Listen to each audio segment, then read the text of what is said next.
નમસ્કાર વિદ્યાર્થી મિત્રો, પ્રથમ પરીક્ષા 2025 નું વિકાસ પરીક્ષા લક્ષી અસાઇનમેન્ટ ના આપણે અલગ અલગ વિષયના વિડીયો મૂકી ચૂક્યા છીએ. આજે આપણે આ વિડીયોના મારફતે ધોરણ 10 હિન્દી એમાંય ખાસ કરીને વિભાગ એ એની અંદર જે પૂછાઈ શકે એવા આદર્શ પ્રશ્ન પેપર અથવા જે કાંઈ પ્રશ્નો છે તેનું સોલ્યુશન અને કેવા પ્રશ્નો પૂછાઈ શકે તેની માહિતી આપણે આપેલી છે. હું ગોળકિયા પ્રવીણભાઈ આપ સૌનું હાર્દિક સ્વાગત કરું છું.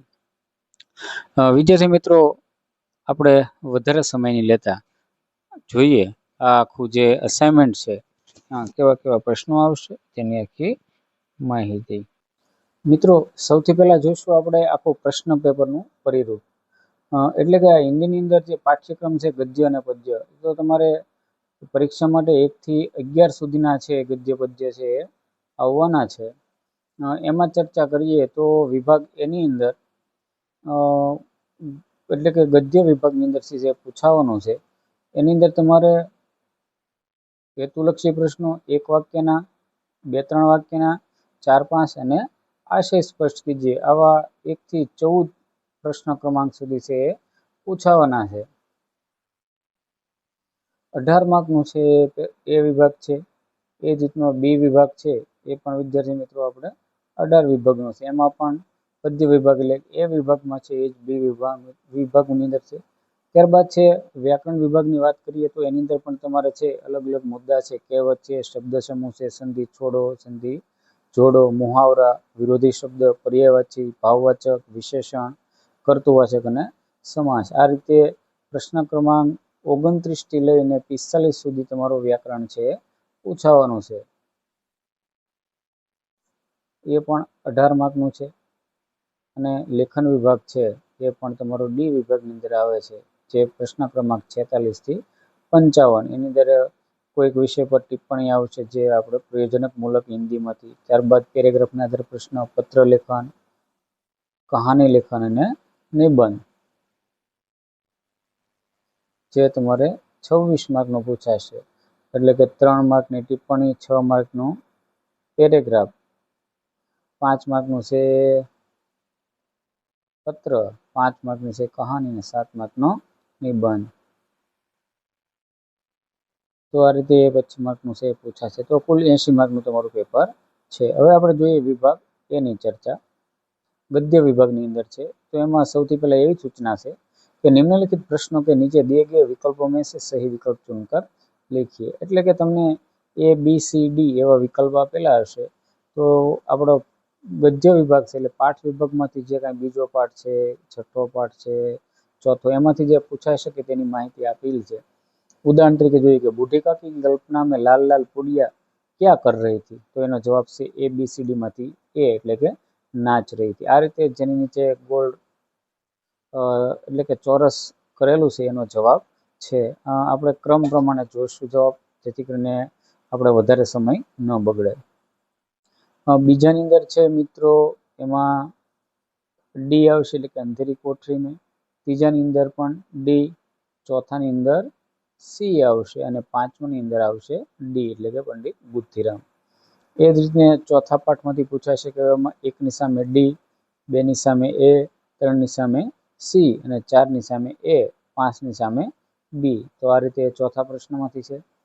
ત્યારબાદ છઠ્ઠો પ્રશ્ન છે એટલે કે પાઠ છે એમાં કાલિદાસ કા પ્રાણી પ્રેમ જે પાઠ છે તો 1ની સામે સી એટલે કે આષાઢ કા એક દિન, 2ની સામે ડી, 3ની સામે એ, 4ની સામે બી અને 5મો વિકલ્પ છે એનો સામે સી જવાબ છે આવશે.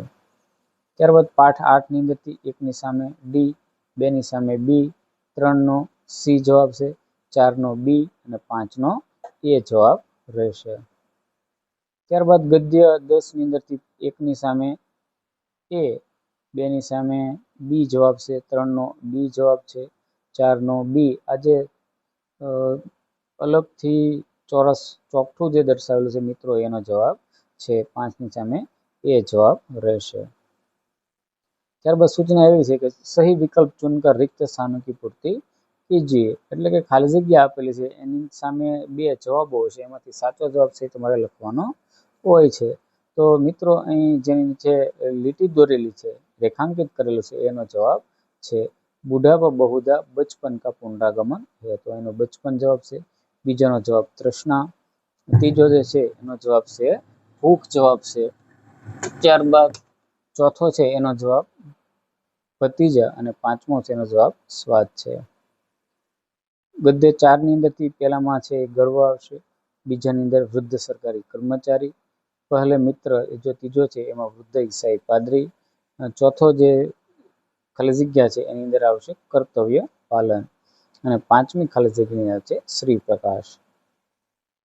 ત્યારબાદ છઠ્ઠા પાઠની અંદરથી પહેલી ખાલી જગ્યા છે એની અંદર ઋતુ સંહાર આવશે અને બીજી ખાલી જગ્યામાં આવશે કાલિદાસ સંસ્કૃત ભાષા કે મહાકવિ છે। ત્યારબાદ મિત્રો આ બાજુ આપણે જોઈએ તો ત્રીજો છે હરિણ શાવક, તો દંતુલ કે બાણ से घायल हुआ था। ચોથું છે અંબિકા એ ખાલી જગ્યાની અંદર મલ્લિકા આવશે। પાંચમી ખાલી જગ્યાની અંદર અપવાદ આવશે।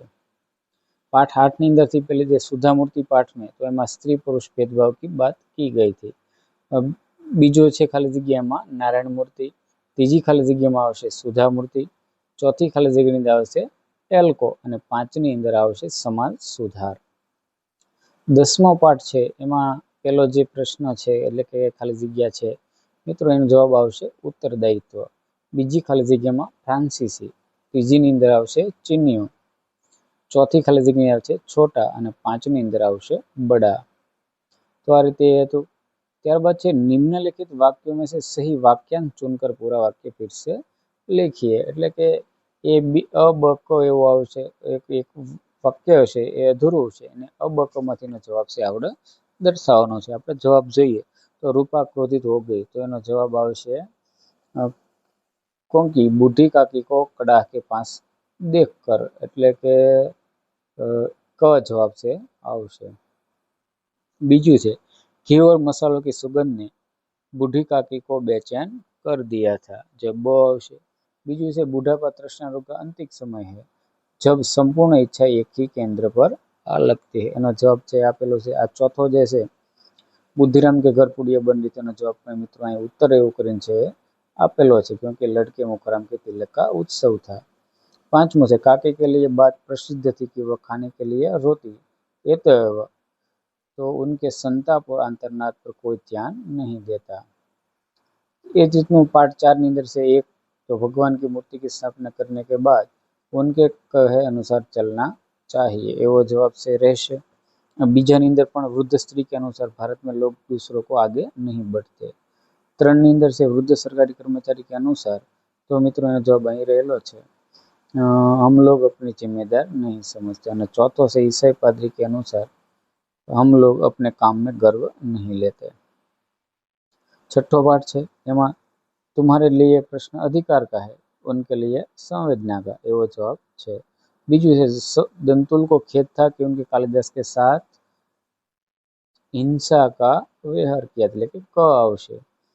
બીજું છે અંબિકા रुष्ट थी क्योंकि तो वर्षा में कालिदास के साथ थी, અને ચોથું છે કે यदि दंतुल कालिदास के क्षेत्र का निवासी होता तो वह हरिणों को शिकार न करता, એવો જવાબ છે।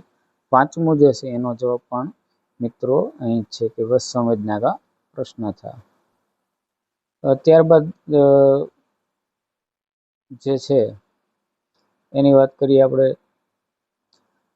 કેટલાક પ્રશ્નો જે છે એની પણ ચર્ચા આપણે હવે કરવાની છે। તો અલગ અલગ પ્રશ્નો પણ તમારે એક વાક્યના બે વાક્યના છે એ પૂછાવાના છે। તો 8મા પાઠમાંથી કેવા આવવાના છે તો એ અહીં આપેલા છે।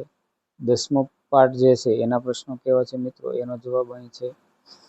ત્યારબાદ છે પ્રશ્નો કે ઉત્તર 2-3 વાક્યો में लिखिए, તો 2-3 વાક્યમાં કેવા કેવા પ્રશ્નો પૂછાઈ શકે એની સરસ માહિતી અહીં આપેલી છે। જે માત્ર પ્રશ્નો આપેલા છે, જવાબ છે મિત્રો તમે તમારા અભ્યાસક્રમને આધારે છે જોઈ શકો, પણ પરીક્ષામાં આવા પ્રશ્નો તમને પૂછાઈ શકે તેની માહિતી આપેલી છે। ચોથા પાઠની છે, છઠ્ઠા પાઠની છે, 8મો પાઠ, ત્યારબાદ 10મા પાઠમાંથી કેવા પ્રશ્નો પૂછાય એ આપેલું છે।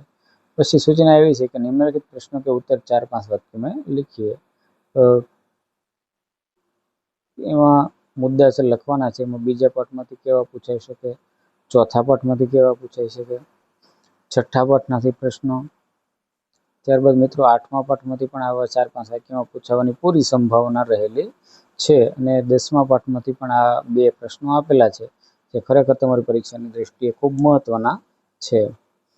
ત્યારબાદ છે નિમ્નલિખિત કથનોं का आशय स्पष्ट कीजिए। એમાં બીજા પાઠમાંથી કેવો આશય આવશે, ચોથા પાઠમાંથી, તો એ રીતે પણ તમે છે 2 માર્કની અંદર આશય પૂછાય છે।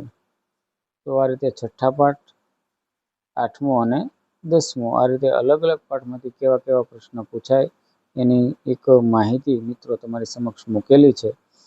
જો આ બધું તમને સારું લાગે તો લાઈક શેર અને સબસ્ક્રાઈબ કરો, અન્ય વિદ્યાર્થીઓ સુધી શેર કરીને પહોંચાડો। તમે ચેનલમાં નવા છો તો ચેનલને સબસ્ક્રાઈબ કરો।